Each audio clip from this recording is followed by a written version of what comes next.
This is Nick. This is Jack. Welcome back. It is Monday, March 20th, and today's pod is absolutely the best one yet. Let's get into it, Nick. Let's get right into it, Jack. What's our first story for today's pod? Zales, the diamond store, just confirmed that 2022 was the year of the wedding. But in 2023, there is a dearth of I do's. For our second story, 3 banks are trying to start a financial crisis. There's Silicon Valley Bank, Credit Suisse, and First Republic Bank. But here's the funny thing. Each of those banks is taking a different path to enlightenment. And our third and final story is Disney. Disney upped the price of Disney Plus in December. And guess what? 94% of us paid up. Because Yetis, Disney, it's not a media company, it's a babysitter. But before we hit that wonderful mix. Now that is how you start a week, man. I love this mix. Hoarder's Almanac Week 157. Things were running out in the economy. Jack and I have been keeping track for you. This week, we are running out of brackets. We are running out of brackets. Like March Madness winning brackets, they're disappearing. The first round of March Madness has happened, and our brackets are busted badly. Are you kidding me? Furman University, Princeton University, coming out of nowhere. But Nick and I jumped in T-Boy style. We determined the odds of having a perfect bracket. Jack and I were wondering, what are the odds of going 63 for 63 on your March Madness picks? Well, the NCAA told us They did. to get a bracket with no red lines pointing out that you got it wrong, the chances are 1 in 9 quintillion. 1 in 9 quintillion. Yetis, that is a 9 with 18 zeros after it. That's a huge number and an incredibly small probability. But Jack, because that is such a big number, can we sprinkle on a little context here? Want to know how big 9 quintillion is? Yes, I do, Jack. That's a bigger number than the number of grains of sand on planet Earth. Get this, Yetis. There are 7.5 quintillion grains of sand on Earth. So what we're telling you is, if I picked up a grain of sand, Then I would have a better chance of guessing which grain of sand Jack picked up on that random beach than I would have of getting a perfect bracket. That's right. You got that, Yetis? I think that worked. In fact, you are more likely to hit the game-winning shot in the finals of the NCAA tournament than to have a perfect bracket. Jack, you are more likely to get bitten by a shark than you are to have a perfect NCAA bracket. You're more likely to be bitten by a shark who's a New Yorker. Who also plays basketball than have a perfect bracket. So, Yetis, what we're trying to say is it's not you, it's the bracket. Yeah, your bracket's not broken. It's just healing. Your bracket's not busted. It's just human. So, Jack, what's the takeaway for all of our buddies, including our buddy Timmy, who filled out an NCAA March Madness bracket? There's no such thing as a wrong pick. It's just the wrong year. They haven't won yet. 15 years before this song, 2 boys from the Northeast met in the dorm. They had an idea that caused a cultural storm. It's the best one yet, but the best is the norm. Jack, Nick, that's it. I don't even think they need to practice. 50%, that's a fat tip. T-Boy City on your at-list. If you know, cause we ready to go. We can't wait no more, so just start the show. Start the show. For our first story, Zales, the diamond store. They just enjoyed record jewelry sales, but also they gave us a funny warning. Zales is worried. They're concerned about the end of proposals. Well, Jack, you're going to have to dust off that cute top and that adorable Zimmerman dress because 2022 was the year of the wedding. That's right. Last year, America had a 40-year high number of weddings that happened. And who really enjoyed the after party on that one, Jack? Signet Jewelers sales almost doubled last year. We're talking Signet Jewelers. They own Zales, they own Kay. They're the largest diamond retailer on planet Earth. Every mall jewelry store you've walked past at the mall is probably owned by Signet Jewelers. Publicly traded bling. This is a $4 billion jewelry company. Yes, he went to Jared's, but his money went to Signet Jewelers. Every kiss begins with, can I put that on my credit card, please? Now, this company is based in Bermuda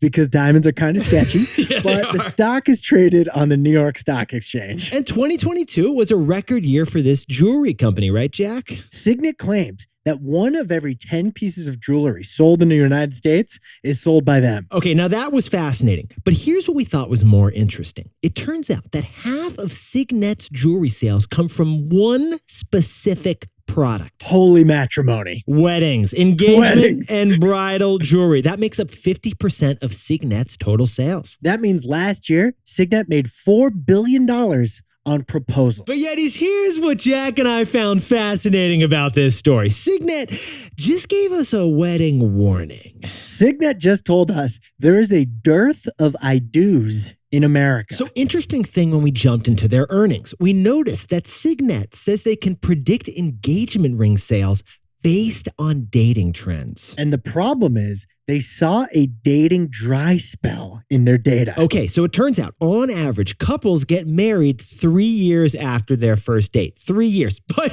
first, we should bring on more context here. Maybe it takes you a little longer, Jack. Nothing wrong with that. Full disclosure. Nick rehearsed his groom speech to me, and there was a little bit about how long it took him to propose to Molly. I think Molly was totally fine that we rounded up to like 7 years of dating. It was a wonderful 7 years of dating. So yeah, he's 3 years after the first date. That's the average. By the way, I was right in the meaty part of the curve, actually. Yeah, you were. But 3 years ago was 2020. Peak COVID-19 outbreak. 3 years ago, you weren't doing as much dating during the middle of a global pandemic. 3 years ago, there were no first dates. There were no first kisses. Like, honestly, you're not meeting Mr. Right or Mrs. Right underneath a mask, are you, Jack? So, fast forward to 3 years. Right now, the 2020 dating dry spell has resulted in this 2023 proposal problem. Yeah, like what we're trying to say here is the 2023 class of fiancés is MIA. It's an engagement derangement. Yeah, it's a pop the question contraction, Jack. Zales relies on a shockingly consistent 2.2 million-ish engagements per year in the United States. Yes, they do, Jack. This year, they expect at least 200,000 fewer engagements than normal. All right, so it's like a down on one knee decline is what we're saying.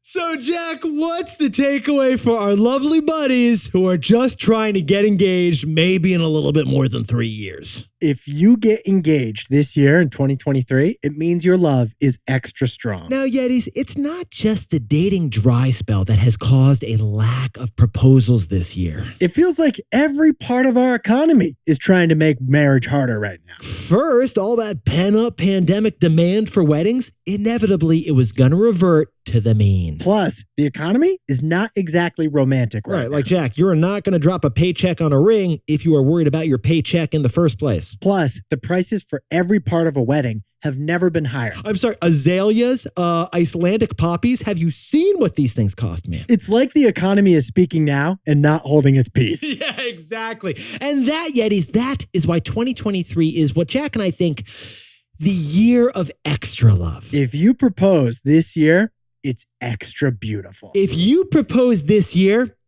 we love you even more. If you propose this year, I do. For our second story, with all of these worldwide banking busts out there in 2023, Jack and I decided over the weekend that we should create a glossary to keep track of them all. Silicon Valley Bank, Credit Suisse, and First Republic Bank. 3 worldwide banking busts. Yeah, and all 3 of those banks appeared on the front page of the Wall Street Journal, CNBC, and TMZ in just the last week. Each of those 3 banks was in trouble, possibly heading towards bankruptcy. Now, we know what you're thinking, Yetis. Why? With just these banks heading toward bankruptcies, why do we always got to do something about a bank bankruptcy? Why are we making such a fuss of these banks headed towards bankruptcy? Honestly, we hate to say it, but bank bankruptcies, those are the worst kind of bankruptcies. Bank bankruptcies can bring entire economies down sometimes. And that is why in just the past 7 days, we have seen each of those 3 banks fall apart, and yet each of those 3 banks get saved. But they were saved in 3 different ways. And here's the interesting thing. One was a rescue, one was a bailout, and one... it was like a little bit different. All 3 were saved, and that's kind of related, but none of the 3 savings were the same. No, and that is why we created a glossary. So, for example, Jack, first, what was the result for Silicon Valley Bank? Silicon Valley Bank got rescued. Yes, it did. The Fed, the U.S. Treasury, the FDIC, all those government agencies got together and rescued the customers of Silicon Valley Bank. Silicon Valley Bank is bankrupt. Its stock is worthless, and the managers there are losing their jobs. But the innocent customers of Silicon Valley Bank... Like me, we have been rescued by those government agencies. And I've got the email to confirm it. I actually got into my account the other day, Jack. It was great. After Silicon Valley Bank, we had to go across the ocean to Switzerland. What happened to Credit Suisse? Well, Jack, Credit Suisse didn't get rescued. Credit Suisse got bailed out. Credit Suisse is the number 2 bank in Switzerland, a country that is basically one big alpine vault. Yeah, basically. When you stick that stick into a thing of fondue, you are sticking it into Switzerland's bank account. Credit Suisse was simply too big to fail over there, so the Swiss government lent Credit Suisse $54 billion. And then on Sunday night, right before today's pod, Credit Suisse got acquired by its Swiss rival UBS in an historic deal. So first, the government and taxpayers bailed out Credit Suisse to save it. And then last night, UBS swooped in to buy it. Credit Suisse's 167-year run is ending with a bailout. And here's the biggest difference between Credit Suisse's bailout and SVB's rescue. Swiss taxpayers are paying the tab.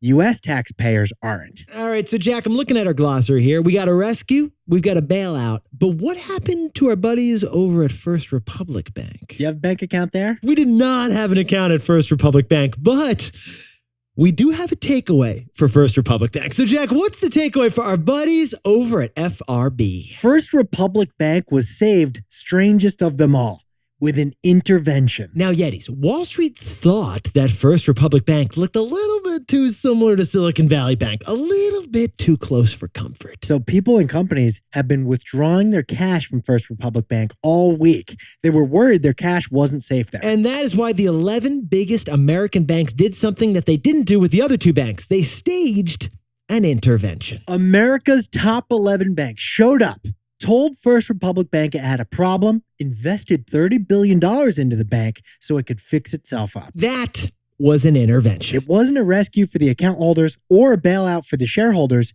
It was an intervention from its industry peers. Now, Jack and I should point out this crisis, this banking crisis, it is not over yet. No, it is not. The global banking system is as interconnected as those mushrooms in The Last of Us. Yeah, and those mushrooms are scary. But in just 1 week, we have seen 3 different banks fall, yet 3 different forms of saving them.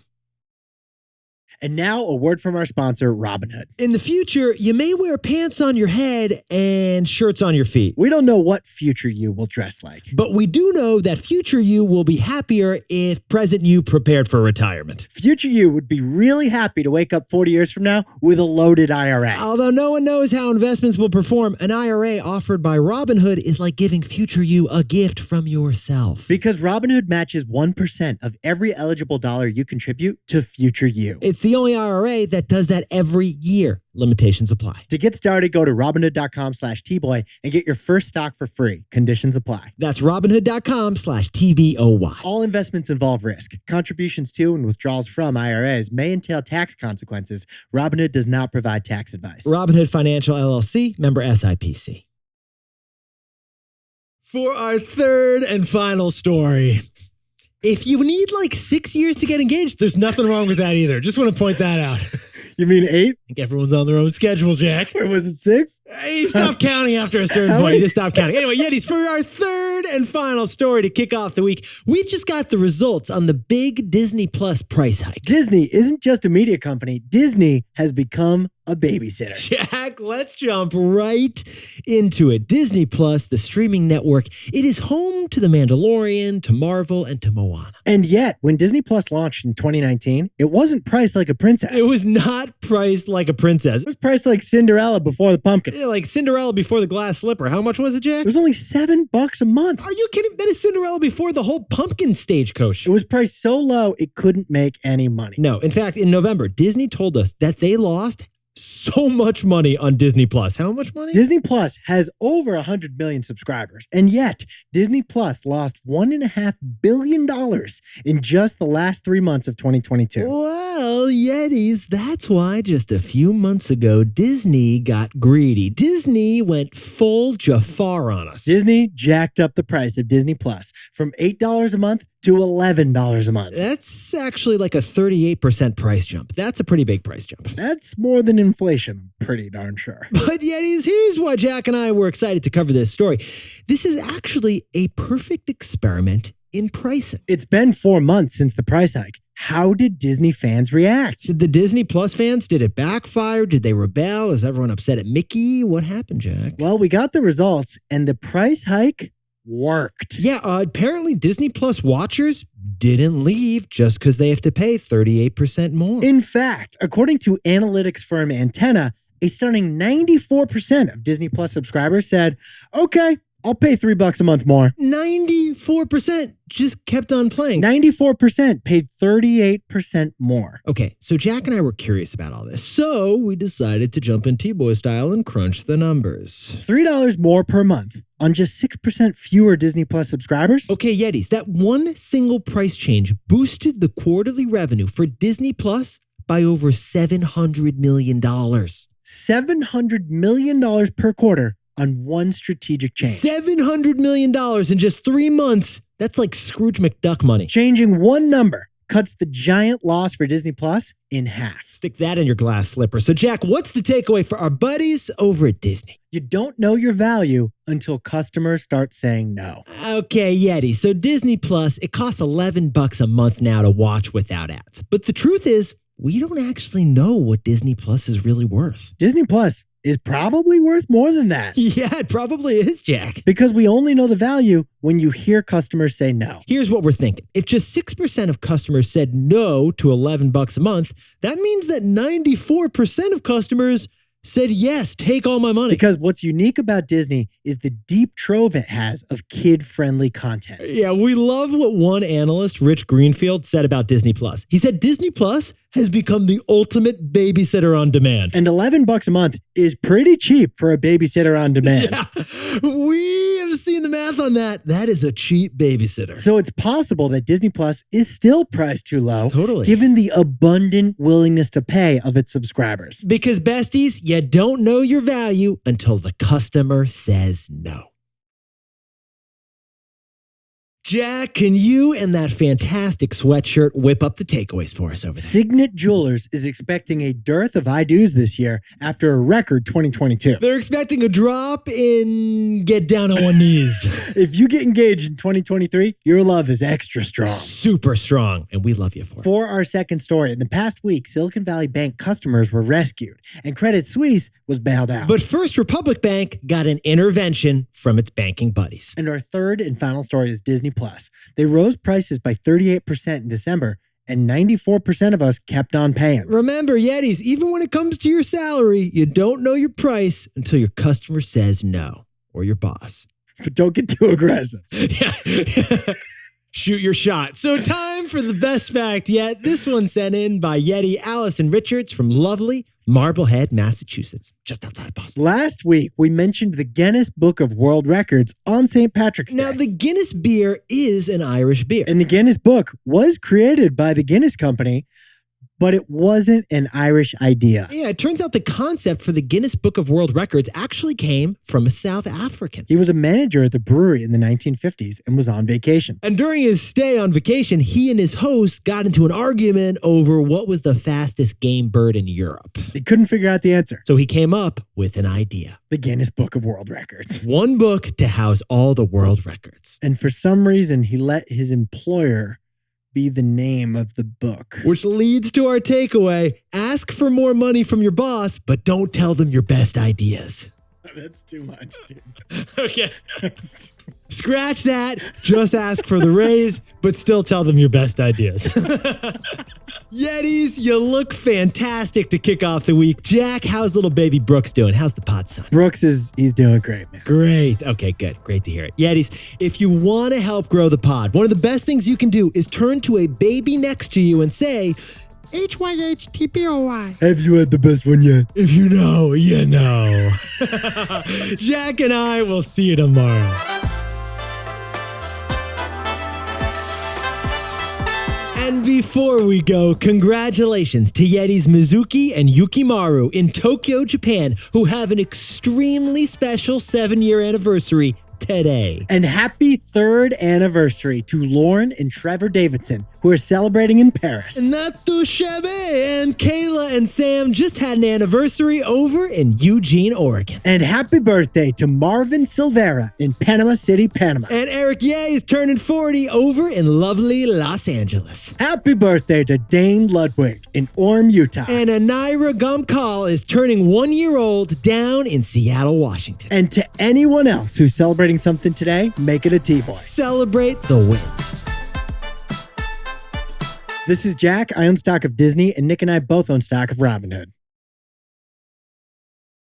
And now, a word from our sponsor, Robinhood. Is there anything more stressful than a buffet? You got the chicken or the fish, the salad or the salsa? You're paralyzed over potatoes versus pork. Well, when you're saving for retirement, you may feel that decision fatigue too. Which stocks or ETFs do you invest in for your IRA? Well, with Robinhood, you can get a personalized recommended portfolio. You can pick your own stocks or ETFs, or you can do a bit of both. You can do their recommended burrito bowl, or pick a little bit of everything. And customizing your retirement portfolio is commission-free. Other fees may apply. To get started, go to Robinhood.com/Tboy and get your first stock free. Conditions apply, and recommended portfolios are not available to residents of Massachusetts. That's Robinhood.com/TBOI. All investments involve risk. Contributions to and withdrawals from IRAs may entail tax consequences. Robinhood does not provide tax advice. Robinhood Financial LLC, member SIPC.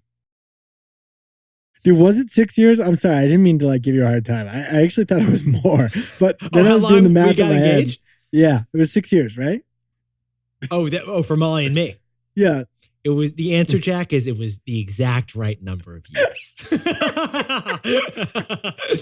Not too little, not too much either.